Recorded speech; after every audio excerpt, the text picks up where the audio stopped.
Hello students, I am your science teacher. Hope you all are fine. Now students, we will start our new chapter, chapter number 3, helpful animals.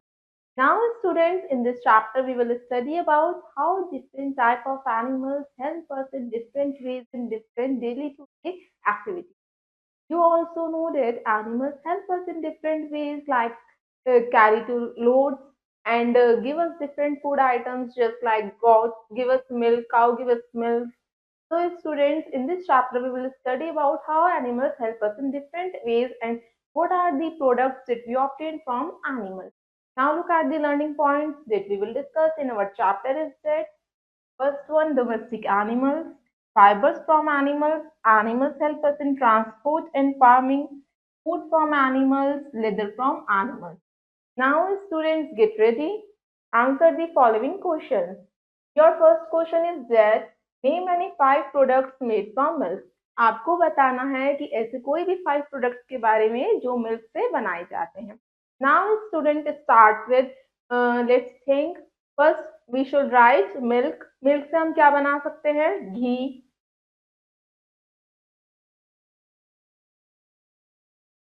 Butter, curd, yogurt,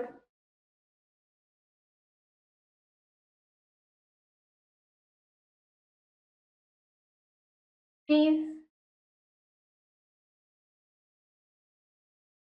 तो students आप और भी things लिख सकते हैं just like butter milk.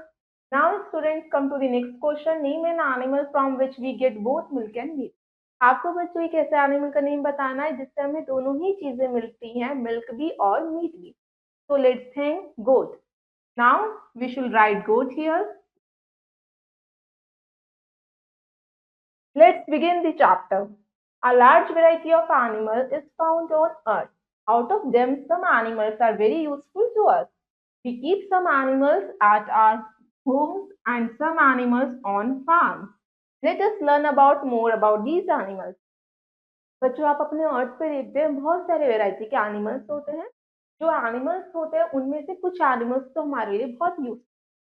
कुछ animals को हम अपने साथ अपने घरों में रख सकते हैं, कुछ एनिमल्स को हम फार्म्स में रखते हैं. Now students, in this chapter we will learn about this different type of animal categories. Start with domestic animals. Animals that are kept at home or on our farms are called domestic animals. बच्चों जिन animals को हम अपने साथ अपने घर में रख सकते हैं या फार्म्स में रखते हैं वो सारे हमारे डोमेस्टिक एनिमल्स कैटेगरी में आते हैं. Animals that we kept at home are called pet animals. बच्चों जो एनिमल्स सिर्फ हम अपने घरों में रखते हैं वो हमारे पेट एनिमल्स होते हैं. And those kept on farms are called farm animals. बच्चों और जो हम अपने फार्म्स में रखते हैं वो हमारे फार्म एनिमल्स होते हैं. अब आप समझिए कि जो डोमेस्टिक एनिमल्स होते हैं उनकी 2 कैटेगरीज होती हैं. First one is pet animals and second one is farm animals. Pet animals को अपने घर में रखते हैं और फार्म एनिमल्स को हम फार्म में रखते हैं. Now look at this images. Now first image आपको शो कर रखी डॉग की. जो क्या करते हैं हम इसे फार्म में नहीं रख सकते बल्कि ये हम डॉग को एज अ पेट एनिमल अपने साथ अपने घर में रखते हैं. Now look at the second image that is cat. Now look at the farm animals image buffalo and cow. Now come to the topic food from animals. अब हम समझते हैं कौन कौन से फूड आइटम्स हमें एनिमल्स से मिलते हैं. First one is milk. Animals like cows, buffaloes, goats, and sheep give us milk. Milk is a bodybuilding food. Camels and yaks also give us milk. Milk is also called the complete food. आप सभी को पता है कि जो animals होते हैं कुछ एनिमल्स हमें मिल्क देते हैं जैसे काउ, बफेलोज, गोट, इनसे हमें मिल्क मिलता है. आप सभी को पता है मिल्क क्या है? एक बॉडी बिल्डिंग फूड है जिससे हमारे बोन्स स्ट्रांग होते हैं और हमें एनर्जी मिलती है. मिल्क अपने आप में बच्चों एक कंप्लीट फूड कहलाया जाता है. Cream, yogurt, cheese and butter are milk products. बच्चों अभी हमने अपनी प्रीवियस एक्सरसाइज में 5 प्रोडक्ट्स लिखे थे जो मिल्क से बनाए जाते हैं. उसके एग्जांपल्स आपको दिखा रखे हैं. क्रीम, योगर्ट, चीज, बटर ये सारे मिल्क प्रोडक्ट्स होते हैं. Now students look at the images. Those animals which we give us milk: cow, buffalo, camel and yak. Now next food product आता है meet. We get meat from many animals such as hen, goat, fish, etc. Meat is also a bodybuilding food. Fish are a source of protective food. बच्चों, आप सभी को पता है कुछ animals से हमें मीट मिलता है, जैसे हैन हो गया, गोट हो गई या फिश हो गया। मीट भी एक बॉडी बिल्डिंग फूड होता है जिससे हमारी बोन्स स्ट्रांग होती है और हमें एनर्जी मिलती है। फिश जो है एक रिच सोर्स होता है प्रोटेक्टिव फूड का। प्रोटेक्टिव फूड बच्चों वो होते हैं जो हमें डिजीज से लड़ने में मदद करते हैं, कि हमारी बॉडी को डिजीज से अटैक होने से बचाते हैं। Now look at the images of the goat and fish are used to obtain meat. Now next आता है eggs. We get eggs from hens. आप सभी को पता है एग जो है हमें हेन से मिलता है। Egg also body building food. Eggs are also a good source of protective food. Egg जो है बच्चों वो भी हमारा बॉडी बिल्डिंग फूड की कैटेगरी में आता है, और एग भी हमें क्या करता है, प्रोटेक्ट करता है from other diseases. Now look at the image. हेन से क्या मिलता है, हमें एग्स मिलते हैं। नाउ नेक्स्ट आता है honey. We get honey from honey bees. Honey यानी शहद। बच्चों, आप सभी को पता है जो शहद होता है वो हमें हनी बी यानी मधुमक्खी के छत्ते से मिलता है। हनी बी कलेक्ट नेक्टर और flower juice from flowers and collect them in a beehive. We get honey from these beehives. Honey is a very good energy giving food. बच्चों, आप सभी को पता है जो हनी बी होती है ना, मधुमक्खी, वो क्या करती है, फ्लावर के नेक्टर को सक करती है, उसके जूस को सक करती है, फिर अपने बीहाइव में ले जाके उससे वो हनी को प्रोड्यूस करती है। फिर उसी के बीहाइव से हम हनी को एक्सट्रैक्ट करते हैं या ले लेते हैं। हनी भी क्या है, प्रोटेक्टिव फूड है, एनर्जी गिविंग फूड होता है। Now look at the image. That is the process how the beehive makes honey, or the honey bee collects nectar from the flowers. First one, a bee collecting nectar from flowers, की जो bee है, मधुमक्खी है, वो क्या कर रही है, फ्लावर से नेक्टर को कलेक्ट कर रही है। In the second image, Honey बीज इन अ beehive, जो हनी बी है अपने छत्ते में आ गई है, बी हाइव में आ गई है उस नेक्टर को सक करके। लास्ट इमेज में, a man taking out honey from a beehive। फिर हम क्या करते हैं, बीहाइव में जब वो हनी को प्रिपेयर कर लेती है, हम उसके बीहाइव से हनी को कलेक्ट कर लेते हैं।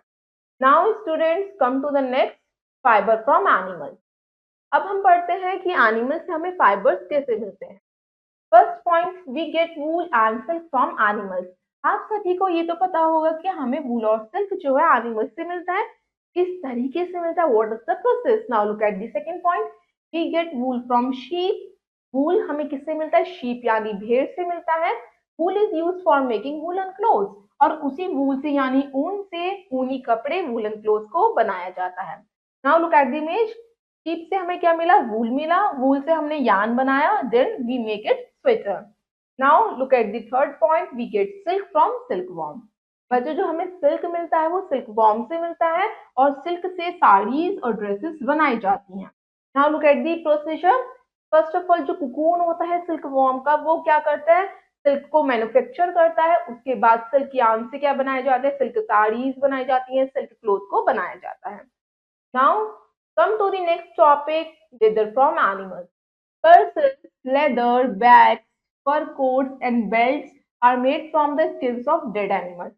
आपको पता है कि जो ये सारी चीजें होती हैं वो हमारे एनिमल्स को डेड करके, उन्हें मार के, किल करके उनकी स्किन से बनाई जाती हैं।